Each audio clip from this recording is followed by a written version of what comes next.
Previously on The Bill. She called me a knight in shining armour. You might have marked Jimmy Cross's car today, but now I'm marking yours. There is no way Kerry was in a relationship with Gabriel, and the only way she could have been made pregnant by him is if he raped her.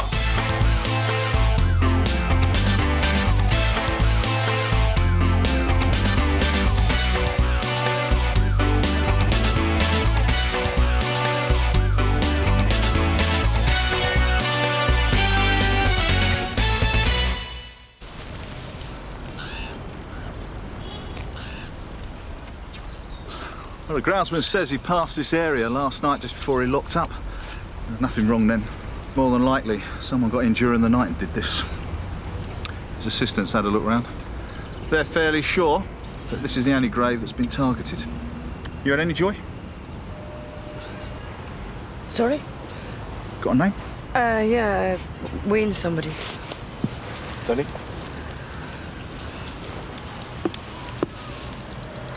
Don't believe it. Well, the paint was dry already by the time we got there. Scene examiner reckon it was done between 10 p.m. 12 midnight. And what about CCTV? Well, the cemetery doesn't have any. But Reg and Lance, they're checking out all surrounding shops. Oh, Mum. Tony just brought me up to speed, and it definitely looks like someone's got it in for the Radfords. And the Radfords still don't know about the grave? No, not yet. Good. Superintendent's waiting. Come on. See you in the canteen. Okay. Andrea. That premises check you were given on Britwell Lane. I'm going that way, so I can do it if you like. Sure. Thanks.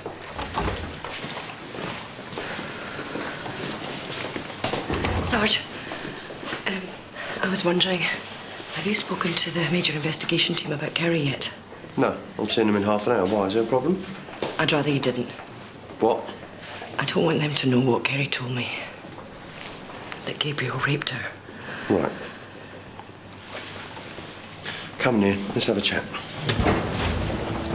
So who are our main suspects? Well, it might be worth starting with the Cross family. Jimmy Cross got a beating only yesterday, and we're pretty sure that David Radford's behind it. Jimmy had been shouting his mouth off about the fact that he'd been selling Wayne Radford counterfeit booze. David was not impressed. So you think this is Jimmy's revenge? I'll pay him a visit. If the Radfords haven't already got there first. Oh, no, they don't know about the grave yet. I'm going to see Irene when we finish here. Let the DI know the minute you find anything. Sir. Gina.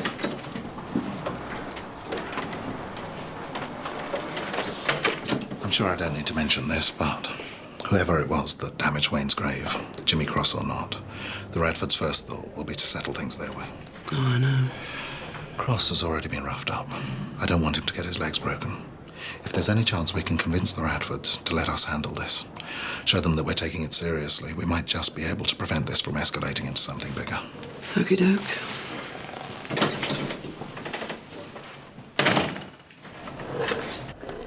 I'm worried that we're going to MIT without having any evidence.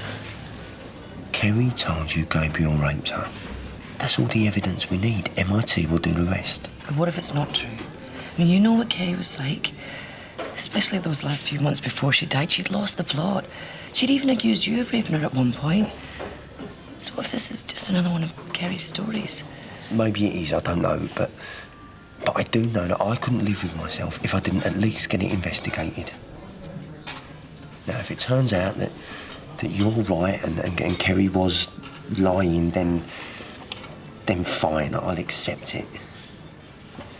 But at least I'll know that we did the right thing. Except then Gabriel Kent will know that I've dropped him in it. Sarge, I've got to work with this guy. That's why the change of heart. Gabriel won't know about it. Of course he will. No, he won't. Not until it goes to court. And if it goes that far, then he won't even be here. MIT aren't going to tell him who's made the allegation. Firstly, they're going to want to protect you. And secondly, they're not going to want to show him their hand. But what if he did do it? Do you seriously want to be working alongside a rapist? I promise you, Gabriel won't know it was you. Sorry to interrupt, Sarge. Have you finished, Andrea? I've got a shout. No, we're done.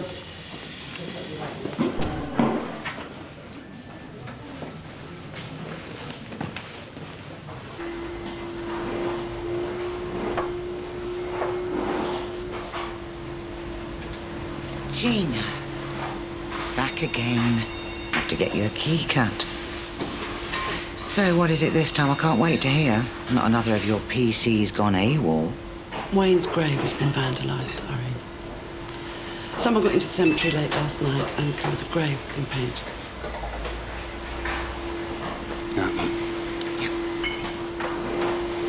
I'm fine. We are hoping that the damage isn't permanent, and I am very sorry. It goes without saying that we're giving it all our attention. In fact, an investigation is underway. I can assure you we'll find out who did this. That is good to know.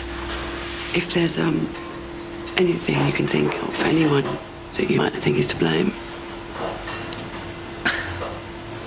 I have lost count of a number of people we've upset over the years. Could be any one of them. Now, I know we're not your favourite people. If you let us handle this, we will get a result. I appreciate that. But I'm sorry, I have no idea who could have done this. Well, if anything comes to mind, just let me know. I will. Gina, thank you for telling us.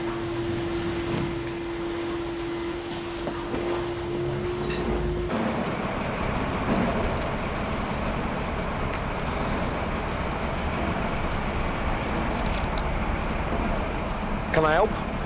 Yeah, DC Drummond, Sunhill CID. I'm looking for Jimmy Cross. You found him? Can I ask you a few questions? You're my guest. Where were you last night between about 10 and midnight? I was with Brendan over there, round his house watching the football. And what time did you leave Brendan's? I didn't. Stayed there all night. Ended up having one too many. Ended up sleeping on the sofa. I'm sure you know what that's like. And Brendan can confirm this, I suppose. Of course. It's quite a colourful face you got there, Jimmy. I hear it was David Radford who did it. Did you know? Yeah. See, the word is that you were selling his club some dodgy vodka. He wasn't happy about it, so he beat you up. Still, whoever it was, must have hurt. I've had worse. Did you hear that last night Wayne Radford's grave was vandalised? Well, I didn't know that, no. That's not very nice. Nah, they made a right mess. Brave person, whoever it was. I mean, if David Radford can do that to you over some poxy vodka, I hate to think what he did to the person who trashed his brother's grave. I never said David Radford did this to me. You did. Let's cut to the chase, Jimmy. If it was you, then we can offer you protection. All you got to do is talk to us. It wasn't me that did it. OK. Listen, if you hear any more about what happened last night, give us a bell. Don't worry, I will. Well, we really appreciate you coming here, but I'm sure you've got much more important cases to be investigating. I'm sure that some might consider assault and attempted robbery fairly important, Mr. Gordon, George Gordon. This is Helena. Only it wasn't actually us who made the call. In fact, I don't know who made it. Yes, I believe it was the man who owned the shop where the incident happened. Oh, well, that's very good of him.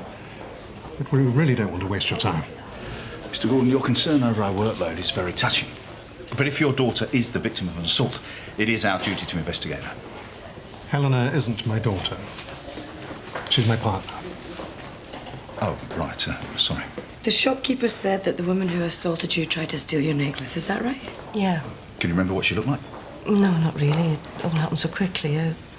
Must be something about it you can remember. Look, George is right. It's really not worth pursuing. I'm sure it won't happen again. I'm really sorry to have troubled you. It's not a problem. Thank you. I can't say we didn't try. 943 from Sierra Oscar. Can you return to the station ASAP? So what about? You did something you shouldn't have. The camera's on New London Road, which runs along one side of the cemetery.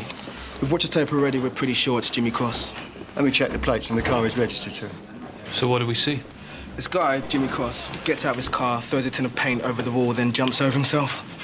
Couldn't have made it easier for us, could he? Who could have made it easier for us? Oh, Jimmy Cross. It seems he's the one who's desecrated Wayne Radford's grave. Really?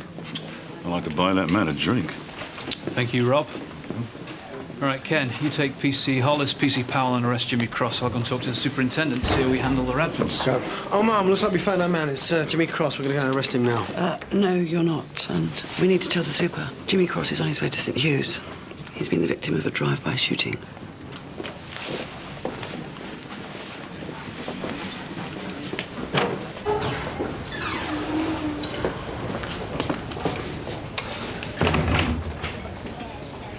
DC Drummond. I wondered which one of you lot would turn up.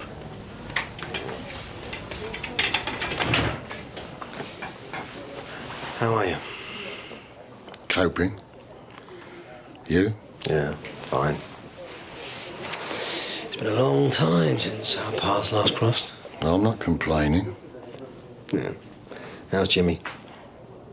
He's being operated on now. They're going to let me know. Listen, Fred, if you know you did this, then tell me. I can sort this whole thing out for you.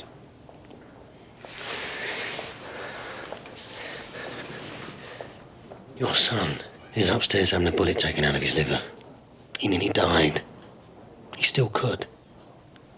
Don't you think that maybe just this once, that this isn't something that you should deal with yourself?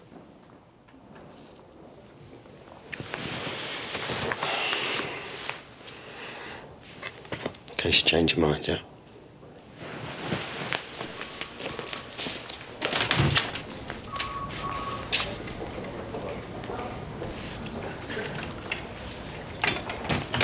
Sergeant Smith has informed us that PC Young made a claim to you that PC Kent raped her. That's correct. When did she tell you this? The day before she was shot. Which, as I remember it, was the day she was threatening to blow the cover on a secret relationship you were having with another officer. Yeah. So, if Kerry was being antagonistic towards you, why did she confide in you about the rape? We were having a heated argument. I mean, a lot of personal things came out. And what exactly did she say? Just that Gabriel raped her. Nothing more? No details about where, when, why it happened? No. Why did you keep this piece of information to yourself when we interviewed you about Kerry before? I don't know. Did you not think that it might be of some relevance or importance to us? We are investigating the murder of one of your fellow officers here. I wasn't sure that I believed her. So you don't think it's true? Look, I'm sure you know, Kerry had previously made a rape allegation, which she later withdrew. Sergeant Smith said that you were still reluctant to talk to us today. Is that true? Yes. I know that you don't have very much to go on. Kerry's word. Nothing else. Thank you for your help, PC Dunbar. No problem.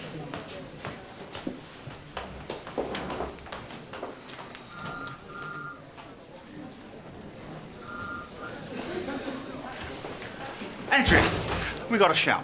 Seems Helena Jones and a sugar daddy have changed their minds. Come on. Right. I've heard from the hospital. Jimmy's out of surgery, but he's still unconscious on a ventilator, so we won't be able to talk to him for some time. Also, they managed to remove the bullet. He's on its way to ballistics now. How'd it go with Fred Cross? He's not saying anything, Gov. The vehicle leaving the scrapyard at the time of the shooting was a hire car, Mum. And do we know yet who hired it that day? The car company have just got back to us with a name. It appears to have been rented out to David Radford. Only it was reported lost or stolen an hour before the shooting. Yeah, sounds about right. Thank you very much, PC Kent. Mum. Everything just keeps coming right back to the Radfords, doesn't it? Well, perhaps somebody set them up. Perhaps someone wanted it to look like the Radfords did it. I can't believe they'd risk a potential murder charge for vandalising a grave. Well, the Radfords have never been known for their subtlety, have they? Shall we talk to them? No, not yet. I don't want to broach them until we've got more evidence. You know, we've done that once too often already. A call's just come through from the cemetery Wayne's buried at. Apparently, his brother's causing a fuss, wants to get to the grave. Trust David Radford to keep a low profile. It's Carl, actually. So let me get this straight. What you're saying is the woman who assaulted you and tried to take your necklace is actually your daughter, Wendy. And that she's done it again. She didn't harm anyone this time. No, but she's stolen a load of things that aren't hers. Wendy doesn't see it that way, though. What exactly did she take? Oh, what didn't she take more like? A box full of jewellery, a couple of paintings, some ornaments. I'll write it all down for you. You say you weren't here when this happened? No, we were out shopping. Is there any sign of forced entry? Of course not. Wendy's got a key. Can I ask you, Mr. Gordon, why you think your daughter would do this? All the items she took belonged to my wife, Alice. Wendy's mother. She died recently, a couple of months ago. I think Wendy's taking it badly, and this is her way of dealing with it. Come off it, George. That's rubbish. Wendy's dealing with it fine, and you know it. What she can't cope with is the fact that I'm here living with you. Wendy's jealous, you see. I was Alice's carer while she was dying. Wendy never had much time for me then, but now that I'm with George, she can't stand it. That's not quite true. And what she can't stand, most of all, is the fact that George got left everything in the will. Sir, if the property that's stolen is yours, you're going to have to decide if you want to prosecute. Was this really necessary? I mean, surely... George, I've already had stitches because of him. I mean, what's she going to do next? I think it'll be best if I press charges. Miss Gordon, can you tell us where you were at 11 o'clock this morning? I was here. I worked at home this morning. There's a meeting this afternoon that I needed to prepare for. Can anyone confirm this? I made a couple of calls to the office, but I'm not sure what time that was. Your father and his partner, Helena Jones, have had various items taken from their house this morning. They've been burgled. Well, not burgled exactly. Whoever took these items has a key to the house. Your father's fairly sure the only other person that has a set of keys is you. Well, they think I did it. That's ridiculous. I wouldn't steal from my own family. Do you own a car, Miss Gordon? Yes. Would you mind telling us the registration number? LC04HDG. Why? Apparently there's a security camera 100 yards from your father's house. Now, one way of us ruling you out of our inquiries is to take a look at that tape. At least we'd be able to confirm that you didn't drive your car down their road this morning. Or we could quickly search your flat. Again, just to confirm that you're not in possession of any stolen items. I take it Helena's the one behind all this. You know, I thought that trollop would just turn up here herself. I didn't think she'd call the police. Does that mean that you did take the items from your father's house this morning?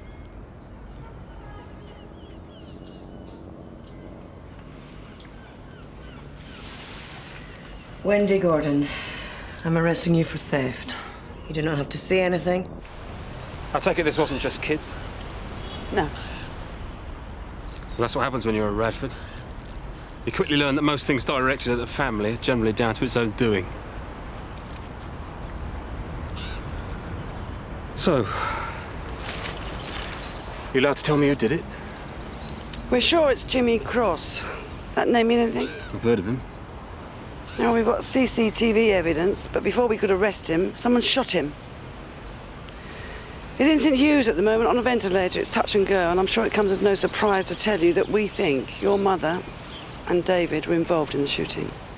No, it doesn't. Carl, if you know anything... I'm sorry. Well, we do know that Jimmy had been selling Wayne some dodgy vodka for the club, and we're pretty sure that David gave him a beating for it, which is why we think Jimmy did this. But to shoot him seems a bit unnecessary. I can't believe Irene and David would kill someone unless there was more behind it. They wouldn't. Listen, Gina, if you don't mind, I'd like to spend some time alone with my brother.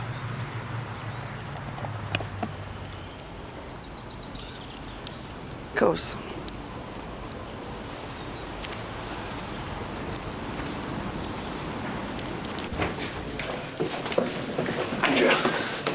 How'd you get on with MIT?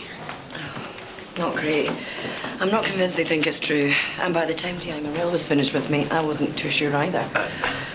D.I. Morrell has to ask the questions. I'm sure she was just being thorough, but the important thing is that now it's going to be investigated. They're interviewing Gabriel tomorrow. I told you, they're not going to mention the allegation to him. I know it. It's just that Gabriel saw me coming out of MIT when I'd been interviewed. I'm just worried that he's going to put two and two together.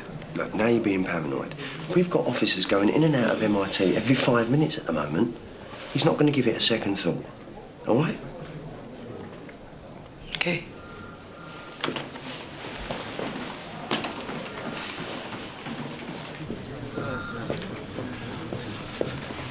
It's got to be the Radfords. The superintendent's all over this case. You what? The Jimmy Cross shooting? Maybe, but that's not our problem, is it? Yeah. Right. Sarge, I believe you're dealing with Wendy Gordon? It's the girl who stole from her own dad. Yeah. Only her solicitor can't make it until tomorrow. She's making no comment without her being there. So are you happy for us to bail her till the morning? Yeah, I don't see that being a problem. Okay. Everything all right? Yeah, fine. Look, Philippa's working late. I could come round. It's going to take a lot more than that to cheer me up tonight. Excuse me.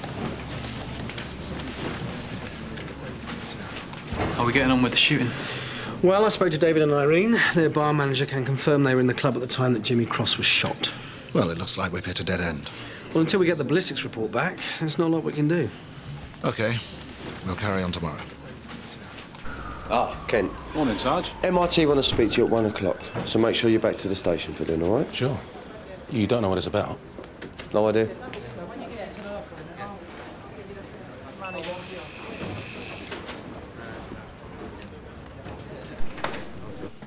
So you admit that you stole the items that went missing from the Gordons' house? Yes. But only to stop Helena from getting her thieving hands on them. Helena's your father's partner, right? Yes. She worked as my mother's carer. Then, when my mother died, and Helena realized my father was going to inherit my mother's money, she jumped into bed with him. Yeah, look, I know it must be very hard for you, Wayne. Seeing your dad in another relationship so shortly after your mother died. That's not what this is about. I'd love for my father to find someone else. It's been a tough couple of years for both of us. I'd like to see him happy, but not with her. But Wendy, you can't just steal their property. You got to accept the situation. You're going to get a criminal record and you could go to prison for this. Do you know how hard this is for me? Everything that my mother owned, everything that's left, that reminds me of her, is with someone that couldn't care less about them. Come in. Sarge, I'm sorry to interrupt, but have you got a moment? For the tape, Diaz Hunter is leaving the room. George Gordon has changed his mind. He wants to withdraw his statement. And why don't that surprise me? All right, thanks. Inspector Gold, can you spare me a few minutes? Yeah, of course. I can't believe you let this happen. I thought it was the right thing to do. I didn't mean to upset you. Oh, you could have fooled me. Look, please, let's not fall out over this. I'll talk to Helena. Get her to apologize. Wendy! Hey, I'm sure she'll calm down. Listen, are you all right?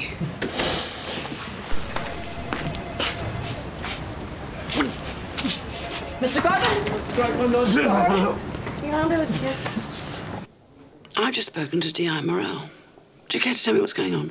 PC Dunbar told me Kerry claimed Gabriel raped her. I thought this was relevant to MIT's investigation, so I told him.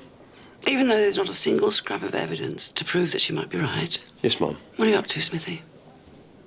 Don't know what you mean, Mum. Come on, don't you play the innocent with me because it won't wash. You have gone to MIT with the flimsiest of allegations I've ever heard. Now, you're not an idiot, so why did you do it? This about PC Gabriel Kent. Are you jealous of him? I'm sorry. Come on, we both know how much Kerry meant to you. And now you've discovered that she was actually having a relationship with him, pregnant by him. I imagine that would make you quite angry. Believe me, I'm not jealous. Then what then? What's behind all this? Look, you know as well as I do exactly what Gabriel's like. He's devious, he's a liar, and whatever he's claiming him and Kerry had, they didn't. You see, the thing that bothers me is what has that got to do with MIT? They are here investigating who shot Kerry, and it's got nothing to do with this. Unless you... Oh. You can't think that Gabriel had anything to do with Kerry's shooting. Oh, darling, you are losing the plot. I didn't say I was thinking that. No, but I can see that it crossed your mind. What the hell is happening to you?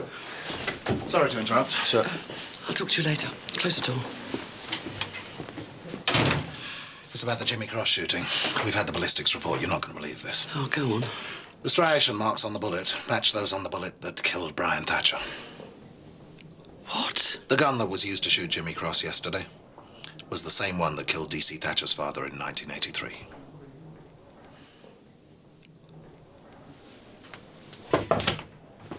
What's all this about? According to the ballistics report, the gun used to shoot Jimmy Cross is a Webley .455. Well, you don't see many of those around. Exactly. Which is why ballistics cross-checked it with other shootings involving the same type of gun. Wasn't long before the Brian Thatcher incident came up. And that was 21 years ago. Yeah, what exactly happened in 1983? There was a hospital wages robbery. Len Radford and one other bloke were involved. They were caught on the plot by the flying squad. Rob Thatcher's dad was one of the officers. He shot Len shot back. They both died. So what do we do now? Get a warrant, search the Radford's place? No. You can bet the gun won't be there. But how about if we look at the case papers of that first shooting? You know, see if that can give us any leads. It's a bit of a long shot. Other than the gun, there's nothing to say these two incidents are connected. That weapon could have been sold on a dozen times since 1983. I know, but it's just something that Carl Radford said. He clearly thinks there's more behind this latest shooting than we do. And if there is, who knows how far back it all goes. OK. But if we do this, we're all agreed, Rob Thatcher must not find out. If he hears that Jimmy Cross's shooting is potentially connected to the death of his father, well, we all know what a liability Rob's been in the past. Neil, can you spare DC Drummond to help? Sir. Now, PC Young was about 3 months pregnant when she was shot, so you'd obviously been dating for a minimum of 3 months. How long prior to the conception of the baby did you start having the relationship with her? I think we've been going out for about 4 months in total. So at what point did the relationship become sexual? After a couple of weeks. So you'd only been seeing each other for a month when Kerry fell pregnant? Yes. Where is all this going?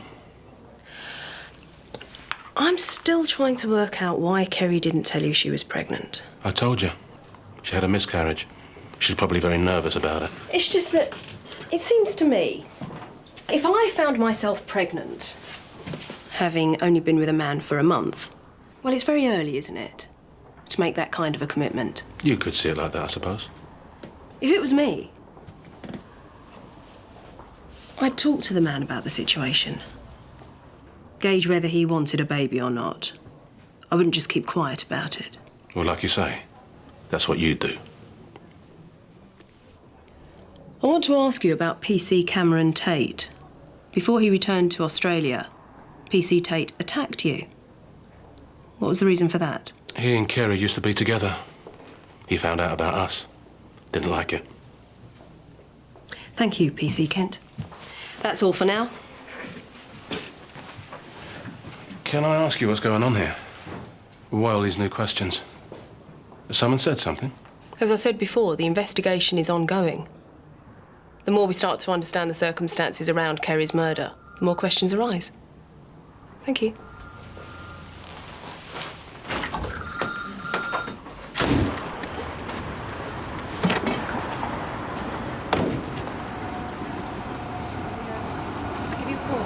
Thanks very much. One. We've brought the items that we're taking. That's great. George, you'd be pleased to have those back. We've also got some bad news. Mr. Gordon was taken to St. News Hospital. He's had a stroke. God, is he all right? It was just a minor one, but they're obviously going to keep him in for a few days. OK, thanks. I better get down there. OK.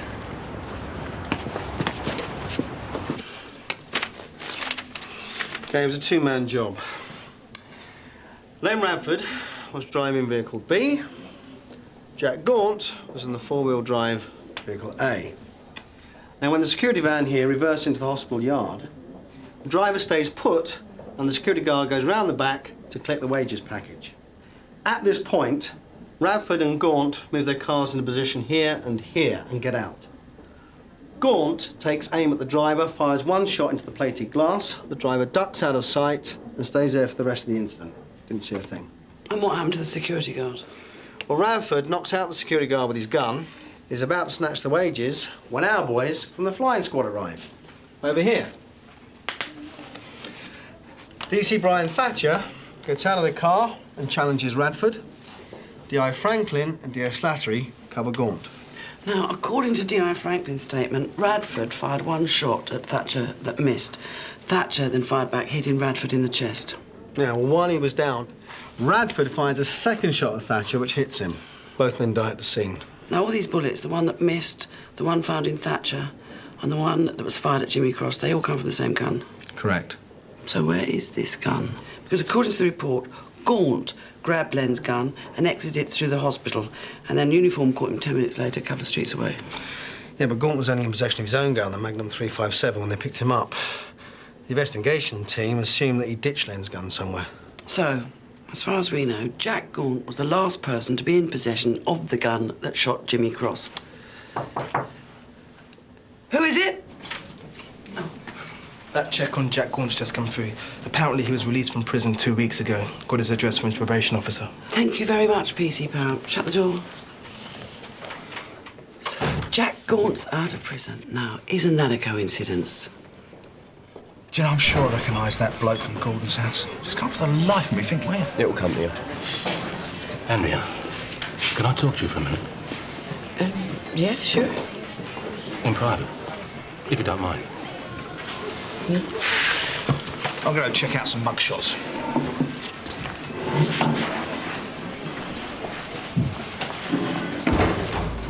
I just wondered what MOT wanted to see you about yesterday. Oh, they just wanted me to go through my statement again. Right. Was there anything specific they were asking you about? Well, I think that's between me and D.I. Morrell. Why? Is there a problem? No. No, I just wondered if they got a lead on the sniper, that's all.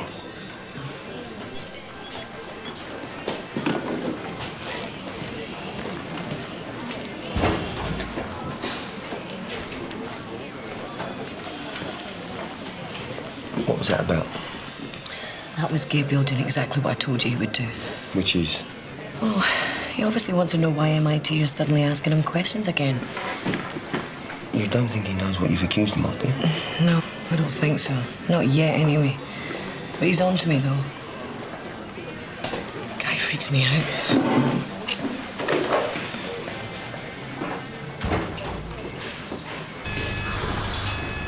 What's that? He's bleeding internally.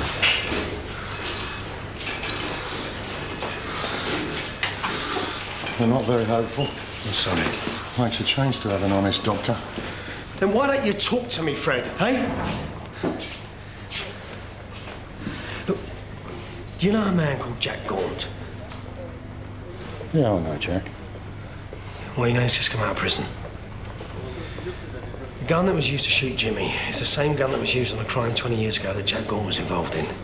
That gun has never been found. What are you saying? You think Jack Gaunt shot my son? Not necessarily. What I'm asking you is, do you think he might be connected? You don't have a clue, do you? Jack Gaunt is Jimmy's uncle. He's been married to my sister for near 30 years. He wouldn't raise an hand to Jimmy, let alone a gun. You tell me you'll catch whoever done it. You don't know nothing. Well, tell me something, Fred, please. They betrayed him. Who did? The Radfords. They owe Jack Gaunt for what he done for them. 20 years is a long time to be locked away. That's why Jimmy trashed the grave. Because someone was refusing to pay his uncle for what he's owed. I don't understand. Why would the Radfords owe Jack Gaunt? No, Fred, listen. I'm going to wait for my son.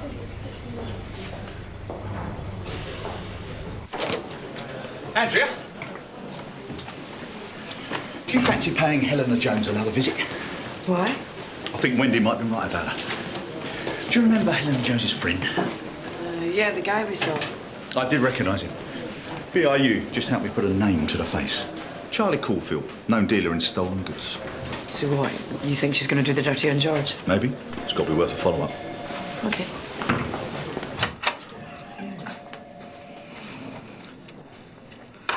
How'd you get on with Gaunt?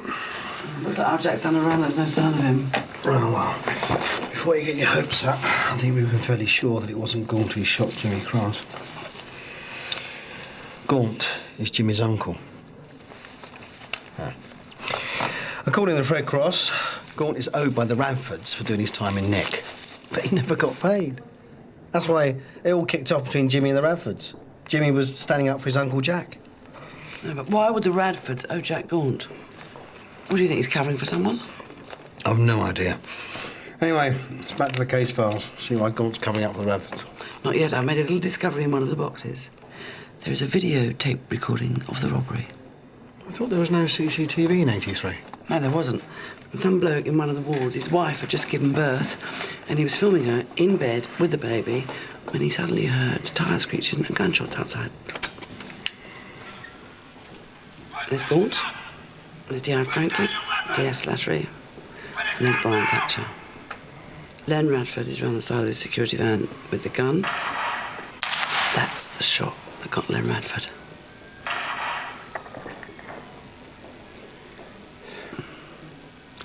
Let's hope Rob never sees this. That must be where Gaunt gets Len's gun. There's Gaunt making his getaway, albeit short-lived. And one thing that bothers me, he's only got one gun. In his right hand, he's got the gun he had before, but it looks like his left hand is empty. Do you think the other gun could be in one of his pockets? I don't know. I'm going to send this off to the lab to get it enhanced. Till we get it back. It's back to this.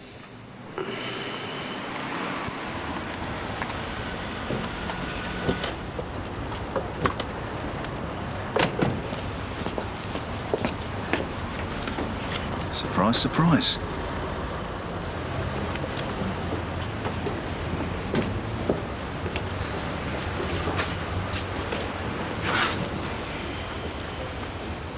Ah, Miss Jones, good afternoon. You mind if we take a look in the boxes? Rather you didn't. It's personal property. Don't tell me. Taking them to be cleaned. Oh, boy.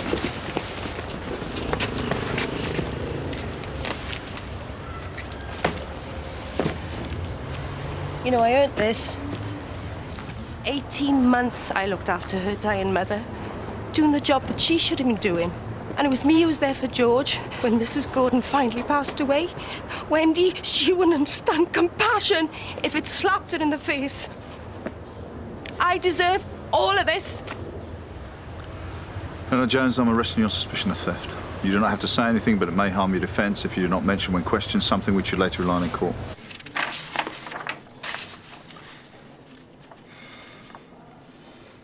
What if someone else took the gun? Well, who else could have taken it? There was only Len Radford and Jack Gaunt involved in the crime. Read this. It's a statement from a uniformed PC who turned up during the incident. PC Walker? Well, he's not mentioned in the covering report. Exactly, and he arrived just as Brian Thatcher was being shot, and he swears that he saw a teenager wearing a balaclava just like the other two, and he was bent over Len Radford. He says the lad fired the shot into Brian Thatcher and then ran off behind the van into the hospital. So there was a third man on the job? According to PC Walker, there was. He says he saw him run from here to there into the hospital. Now, if he's right, this could be the mystery man who got Len Radford's gun. This could explain why Jack Gaunt has been protecting someone for the last 20 years. But it also means, potentially, that it was not Radford who shot Rob's dad. So who was it? There isn't any other sign of a third man on this tape? No. And no one at the crime scene, apart from PC Walker, claims they saw him? No. Look, sir, Walker was young. He'd only had a few years' experience under his belt. Well, you know what it's like. Flying squad would have wanted a result, especially one of their own being shot. And if they didn't think there was a third man and they wanted to tie things up nice and easy, then young PC Walker's statement would have been pushed to the bottom of the pile. Gina, what do you think? Well, we already know that Jack Gaunt has been covering somebody's back for the last 20 years. And if it is this third man, and if we can find him, that might give us a link to who shot Jimmy Cross. Yep. Sarge, you got a minute? Sure. I hope you don't mind me asking, but I'd wondered if you'd had an update from MIT on how the investigation into Kerry's murder was progressing. No, I haven't. Why? No reason. Just curious. Thanks. Is there a problem?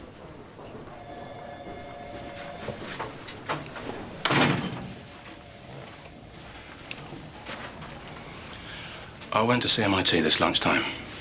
Suddenly they started asking me these odd questions. I'm not sure why. I know that PC Dunbar went to see them herself yesterday. I was trying to find out what she said to them.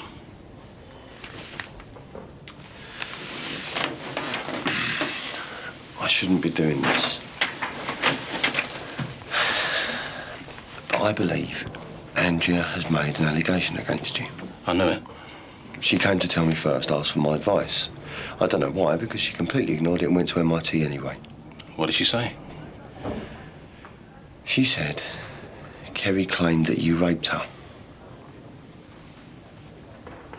Look, telling you because I've been there myself. I know what it's like to have someone make a false claim about you. Well, thank you, Sarge. It's good to know who your friends are.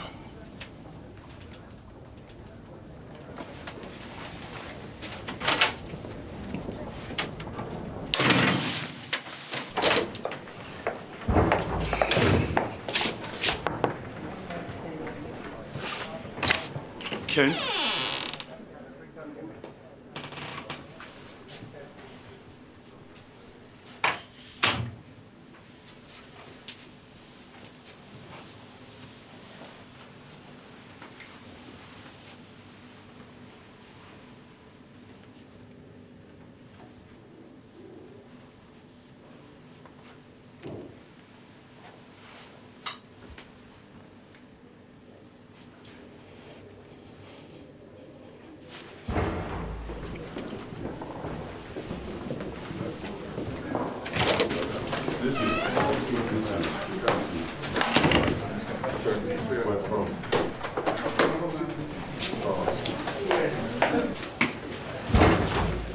Andrea. I just wanted you to know. I know what you told MIT. How? It doesn't matter how. I just know. And I wanted to say, it's fine. Kerry told you something, you had to report it to MIT. You did the right thing. But for the record, it's not true. I would never rape someone. And I want you to know that.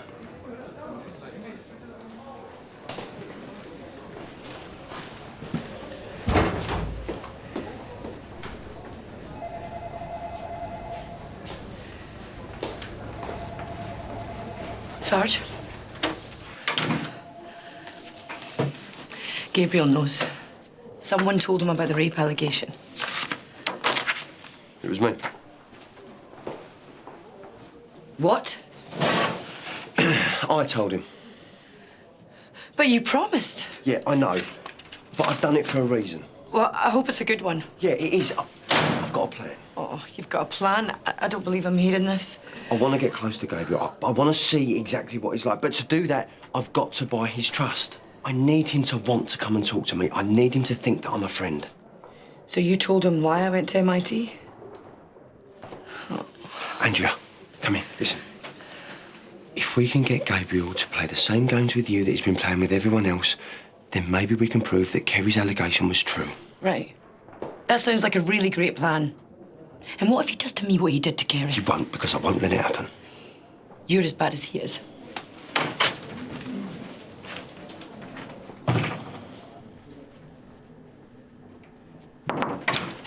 Mum, this was delivered to CID. It's from the lab. Thanks, Phil. I'm going to let the DI know it's here.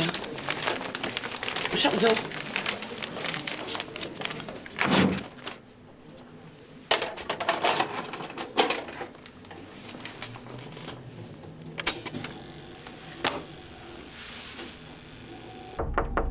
Yeah. Hi. Hi. You all right? Yeah, I've just had a bad couple of days, that's all. Well, what's happened? No, don't ask. I'm sorry about last night. I shouldn't have snapped at you. I'll forget about it. But you know you can talk to me as well, you know. As well as? As well as the, other stuff. Good. Guess I like both. So do Yeah, I've Inspector Gold.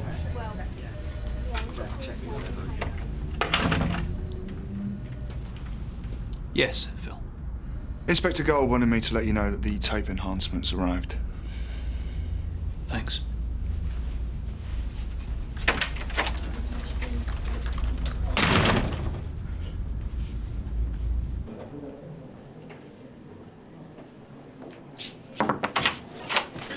How are we getting on? Well, I'm a bit confused, actually. This is the enhanced tape back from the lab, OK? There's Gaunt, making his run to escape. Now, do you notice anything, apart from the gun in his hand? No. Keep looking up behind the pillar. Is this the third man? The person we think shot Brian Thatcher? Now watch.